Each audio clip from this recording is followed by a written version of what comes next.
성도 여러분 안녕하십니까? 한 주간도 잘 지내셨나요? 또 이렇게 교과를 통해서 여러분과 만나게 되어서 정말 기쁘게 생각합니다. 이번 주 교과의 제목은 인간의 본질을 이해함입니다. 교과를 간략하게 정리하자면 사람이 어떤 존재이며 죽으면 어떻게 되느냐의 문제를 구약의 몇 구절을 중심으로 다루게 됩니다. 무가치한 흙이 하나님의 생명의 선물로 고귀한 존재가 되었습니다. 그런데 안타깝게도 죄 때문에 인간은 창조의 정반대 현상, 곧 흙으로 돌아가는 경험을 하게 됩니다. 죽음은 인간 전 존재의 끝이죠. 더 이상도 더 이하도 아닌 인간 존재의 종결인 것입니다. 하나님 없이 사는 사람들에게 이것은 정말 냉혹한 현실입니다. 그런데 성경은 하나님의 사람들에게 반전을 약속하고 있습니다. 믿는 자에게 죽음은 잠으로 묘사되고 있죠. 왜 그럴까요? 그 이유는 부활의 날에서 마치 잠자리에서 일어나듯이 우리 모두가 깨어날 것이기 때문입니다. 자, 이번 주 기억절을 다 같이 보겠습니다. 여호와 하나님이 땅의 흙으로 사람을 지으시고 생기를 그 코에 불어넣으시니 사람이 생명이 되니라. 이미 지난주에 다룬 질문이지요.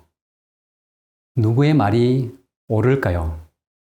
너희가 정령 죽으리라는 하나님의 말씀인가요? 아니면 결코 죽지 아니하리라는 사탄의 거짓 약속인가요? 이 두 사상은 에덴 동산에서 끝나지 않고 지금도 여전히 계속되고 있습니다. 죽으면 육체는 썩지만 영혼은 살아서 천국을 간다고 많은 그리스도인들이 믿지요. 그래서 죽으면 천국 같다고 위로합니다. 죽으면 과연 육체는 썩지만 영혼은 사후에도 생존할까요? 종교인들뿐 아니라 많은 철학자들과 과학자들도 이 질문에 대한 답을 찾으려고 노력해왔습니다. 아쉽게도 우리 중 누구도 두 눈으로 이것을 직접 확인한 적은 없습니다. 죽음은 한 번도 경험해보지 못한 미지의 세계이기 때문이죠. 죽음이 미지의 세계이기 때문에 모두가 그것을 두려워합니다. 죽음이 과연 무엇일까요? 죽으면 도대체 우리는 어떻게 될까요? 죽음에 대한 견해들은 다양한데 크게 두 부류로 요약될 수 있습니다. 첫째, 죽음은 소멸이자 모든 것의 끝이라는 생각입니다. 현대의학이나 일반적으로 과학자들이 주장하는 견해인데요. 죽음을 소멸 혹은 사라짐으로 생각하는 것은 우리 모두를 더욱 두렵게 만듭니다. 두 번째, 죽음은 이별이자 다른 세계로의 이동이라고 보는 견해입니다. 이 세상에서의 존재를 끝내고 다른 세계로 가는 것이라는 주장이죠.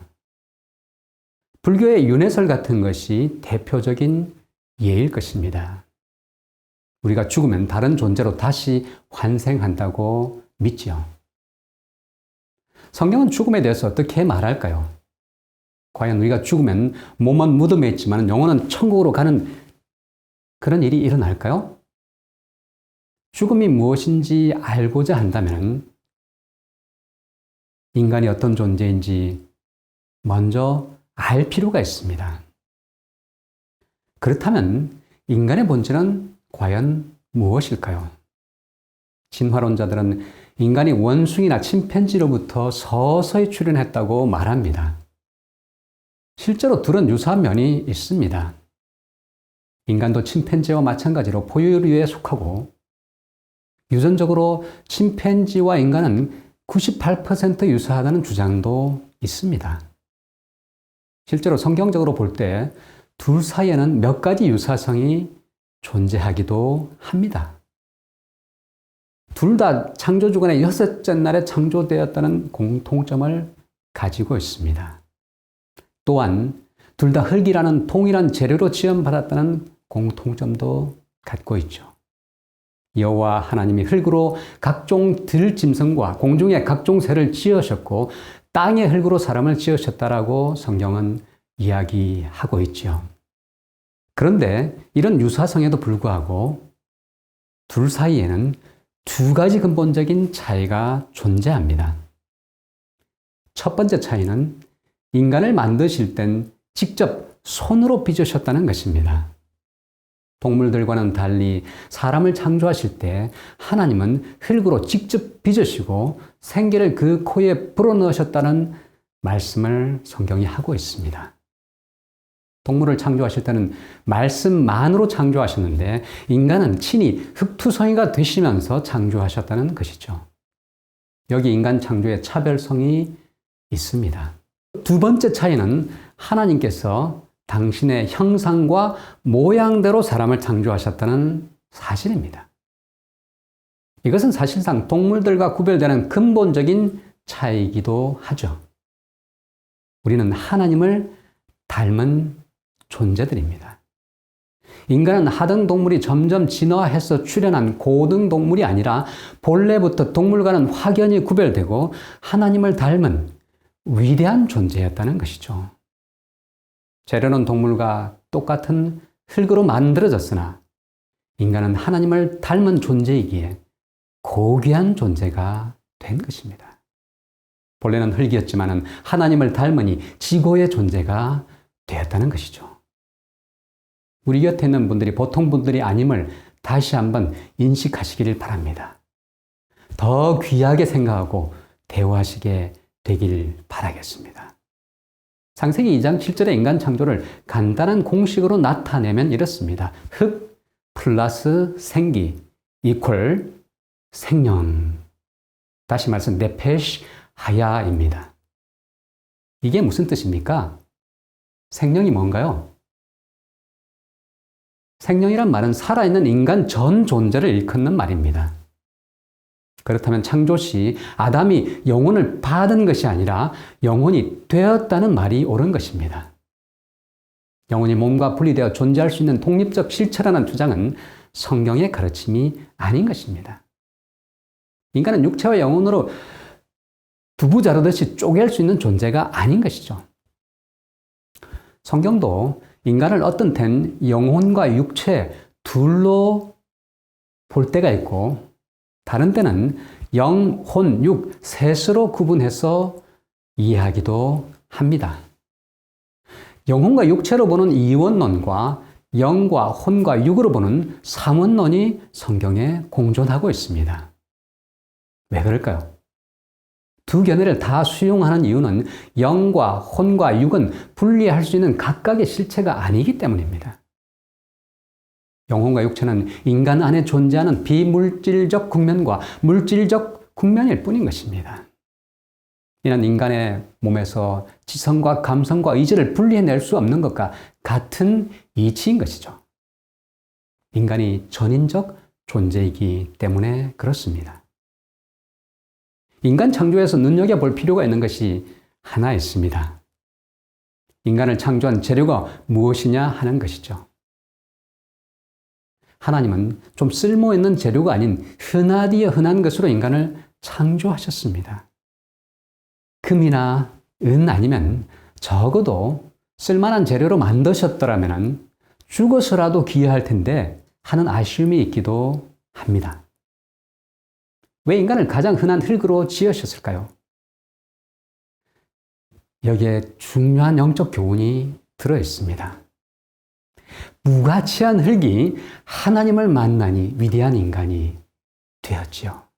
이 얼마나 위대한 변신입니까? 흙에 불과한 무가치한 존재인 인간이 하나님을 통해서 무한 가치의 존재가 된 것이죠. 하나님 없는 인간은 한 줌의 흙에 불과하다는 말입니다. 하나님 없인 난 흙이다. 이 사실을 매일 되뇌이며 살아갈 필요가 있는 것입니다. 이 사실을 망각하는 순간 우리는 교만하게 되고 생명으로부터 멀어지게 되는 것입니다. 창세기에서 인간이 어떻게 창조되었는지, 인간의 본질이 무엇인지에 대해 살펴보았는데요.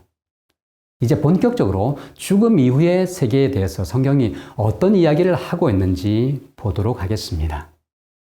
특별히 죽음에 대해 이야기하는 에스겔 18장 4절, 전도서 12장 7절, 그리고 시편 146편 4절의 세 구절을 중심으로 살펴보겠습니다. 먼저 범죄하는 그 영혼은 죽으리라는 에스겔서 18장 4절 이야기를 보도록 하겠습니다. 이것은 인간 영혼을 이해하는 데 분명히 도움이 되는 구절입니다. 죽음은 모든 인간에게 이르러오는 운명이죠. 그것은 냉혹한 죄의 결과입니다. 누구도 예외 없이 죽음을 맞이합니다.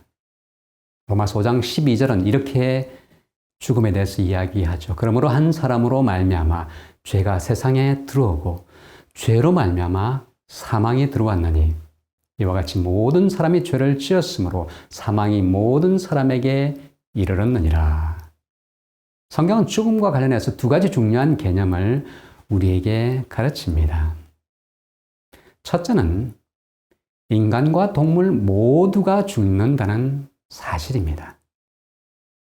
솔로몬은 이렇게 이야기하죠. 인생이 당하는 일을 짐승도 당하나니 그들이 당하는 일이 일반이라 다 동일한 호흡이 있어서 짐승의 죽음같이 사람도 죽으니 사람이 짐승보다 뛰어남이 없으면 모든 것이 헛됨이로다. 다 흙으로 말미암았으므로 다 흙으로 돌아가나니 다 한 곳으로 가거니와.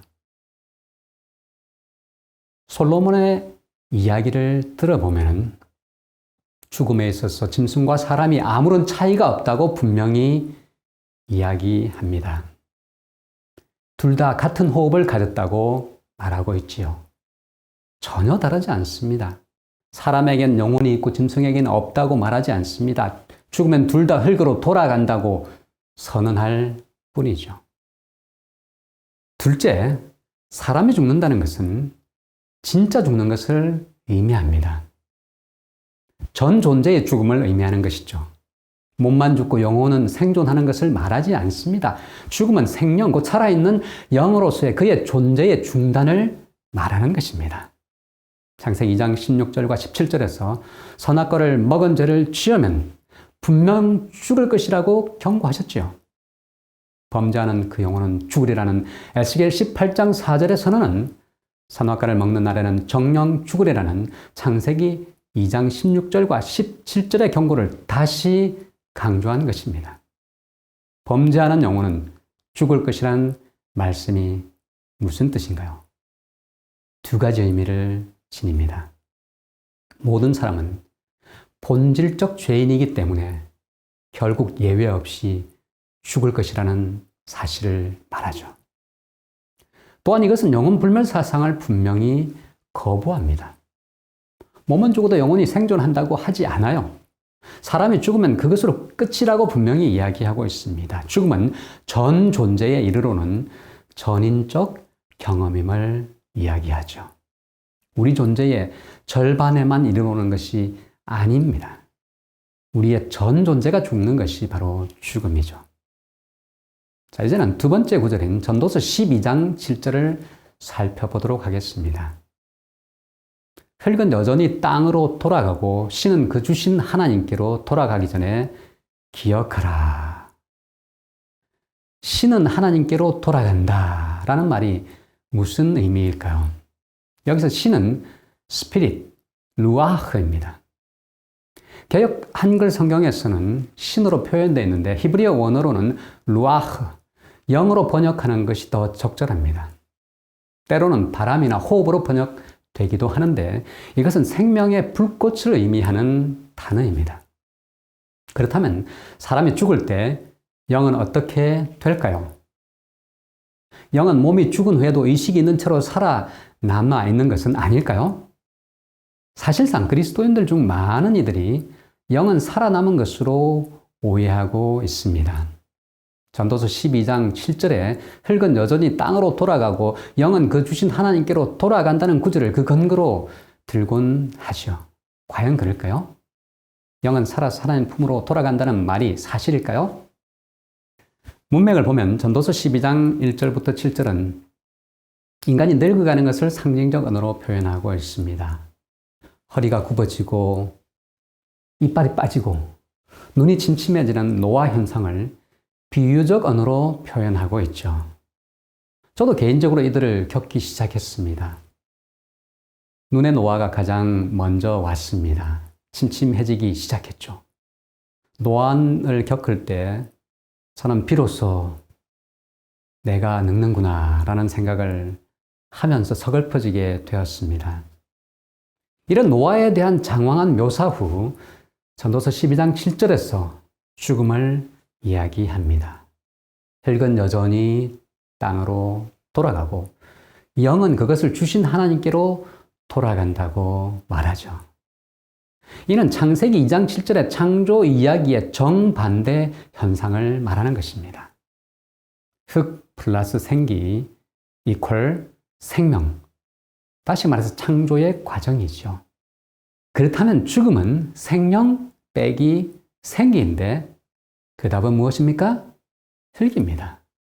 산 사람에게서 생기, 호흡이 주신 하나님께로 돌아간다면 남는 것은 흙뿐이죠. 생기가 어떤 인격체로서 존재하는 것이 아니라 생명의 근원이신 하나님께로 회귀한다는 의미인 것입니다. 시편 104편 29절도 이렇게 이야기합니다. 주께서 낯을 숨기신 즉 저희가 떨고 주께서 저희 호흡을 취하신 즉 저희가 죽어 본 흙으로 돌아가나이다.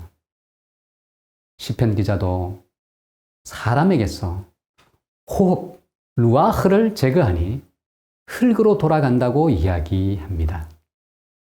욥기 34장 13절과 14절은 더 구체적입니다. 그 신과 기운을 거두시면, 다시 말해서 루아흐와 생명을 거두시면 모든 혈기 있는 자가 일체로 망하고 사람도 진토로 돌아가리라고 선언하고 있습니다. 하나님께서 호흡을 취하시면 전인적인 존재인 사람이 흙으로 돌아간다는 것이죠.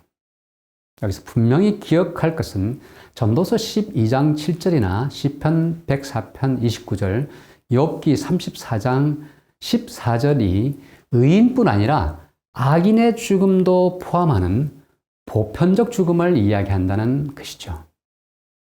죽은 자들의 영이 의식이 있는 개체로서 생존해서 하나님께로 간다는 말이 아닌 것이죠. 만약 영이 다 살아서 하나님 품으로 간다면 악한 자들의 영 또한 하나님과 함께 해야 한다는 딜레마에 빠질 수밖에 없는 것입니다. 이와 관련하여 엘렌 화이트는 이렇게 말합니다. 사람이 죽을 때 의인은 상급을 받고 악인은 형벌을 받는다는 말을 성경 어느 곳에서도 찾을 수 없다. 부조들과 선지자들도 그런 증언을 하지 않았다. 그리스도와 사도들도 그런 일에 대하여 암시조차 하지 않았다. 성경은 사람들이 죽는 즉시 승천하지 않음을 분명히 가르치고 있다. 그들은 부활 때까지 자고 있는 것으로 표현되어 있다. 죽음의 상태가 어떤 것인지 말하는 또 한 구절을 보겠습니다. 시편 146편 4절이 대표적인 구절입니다. 그의 호흡이 끊어지면 흙으로 돌아갈듯 그날에 그의 생각이 소멸하리로다. 이 구절은 죽음 이후의 상태가 무엇인지를 적나라하게 보여주고 있습니다. 죽으면 모든 활동이 멈춥니다. 삶이 끝나는 것이죠. 몇 구절만 더 보겠습니다. 시편 115편 17절 죽은 자가 여호와를 찬양하지 못하니. 전도서 9장 5절 무릇 산자는 죽을 줄을 알되 죽은 자는 아무것도 모르며 다시는 상도받지 못하는 것은 그 이름이 잊어버린 바 됨이라. 전도서 9장 10절입니다. 무릇 내 손이 일을 당하는 대로 힘을 다하여 할지어다. 내가 장차 들어갈 음부에는 일도 없고 계획도 없고 지식도 없고 지혜도 없음이니라. 이 구절들은 우리가 죽으면 지적 활동을 포함한 모든 활동이 멈춘다고 분명히 이야기합니다. 모든 의식적 활동이 사라진다는 것이죠. 죽음에 대한 오해로 생길 수 있는 혼란이 여럿이 있을 수 있습니다. 대표적인 것이 지옥과 연옥에 대한 생각이죠. 죄인들이 영원히 불타는 지옥도, 구원받기 위해 잠시 대기하는 연옥도 성경에는 없습니다. 오히려 성경은 믿음을 가지고 죽은 자들을 위한 부활이 우리를 기다리고 있다고 이야기합니다. 성경은 죽음을 한 사람의 전 존재가 흙으로 돌아가는 것으로서 세상으로부터의 완전한 분리라고 분명히 말합니다. 물론 의식도 활동도 없죠. 그런데 아이러니하게도 죽음을 잠이라는 상징적 언어로 성경은 표현하고 있죠. 왜 죽음을 잠이라고 표현할까요? 죽음을 조상들과 함께 자는 것에 성경은 여러 곳에서 이야기하고 그렇게 비유하고 있습니다. 죽음을 잠이라는 상징적 언어로 표현한 구절들을 보게 되죠. 왜 죽음을 잠이라고 하는지 자세히 살펴보기 전에 먼저 기독교 내에 존재하는 죽음과 관련된 대표적인 오해 둘을 살펴보도록 하겠습니다. 첫째는 영혼 불멸설입니다. 인간이 죽을 때 그 죽음은 몸의 죽음이지 영혼은 생존한다는 그런 생각입니다. 사탄의 거짓말, 너희가 결코 죽지 아니하리라는 거짓말을 따르는 수많은 종교들이 믿고 있는 신념이죠. 기독교 내에도 이 사상이 들어와서 죽음을 천국 간다고 이야기하고 이해하게 된 것입니다. 그래서 교회 장례식을 심지어 천국 환송 예배라고 부르는 사람들도 있습니다. 다음은 영혼 수면설입니다. 죽음을 영혼이 자는 것으로 이해하는 견해인데요. 16세기 제세례파 신도나 여호와의 증인들이 이 사상을 수용하고 있습니다. 실제로 성경을 보면은 죽음을 잠으로 표현한 곳이 적어도 50군데 이상이나 됩니다. 이스라엘 왕들의 죽음을 조상들과 함께 자는 것으로 묘사하고 있습니다. 신약도 마찬가지입니다. 야이로의 딸의 죽음과 나사로의 죽음을 잠잔다고 표현하고 있죠. 그렇다면 재림교회도 영혼 수면설을 믿는 것은 아닌가요? 하는 생각이 들 것입니다. 성경이 말하는 것처럼 재림교회도 죽음을 잠으로 보는 것은 사실입니다. 하지만 영혼 수면설을 믿진 않습니다. 잠은 죽음에 대한 은유적 표현일 뿐인 것이죠. 영혼 수면설이 가진 문제점은 그것 역시 여전히 영혼이 육체로부터 분리된 개체로서 존재함을 인정한다는 데 있습니다. 영혼이 육체와 분리되어 잠을 잔다고 믿기 때문이죠. 결국 영혼 수면설은 영혼 불멸설의 다른 형태일 뿐이라는 것이죠. 영혼은 결코 죽지 않거나 몸에서 분리될 수 있는 실체가 아닙니다. 본질적으로 불멸적인 존재는 오직 하나님밖에 없습니다.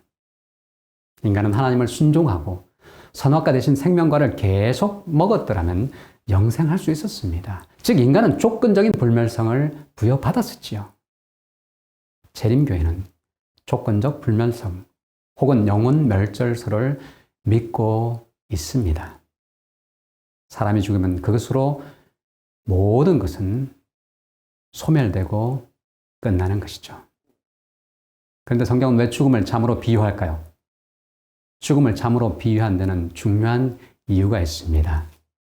언젠가는 깨어날 것이기 때문이죠. 다시 깨어날 부활을 전제하기 때문에 죽음을 잠이라고 이야기한 것입니다. 예수를 믿는 자들에게는 부활을 통해 영생이 주어질 것이기 때문에 성경은 죽음을 잠으로 이야기하고 있습니다. 사도행전에 있는 말씀을 읽어보겠습니다.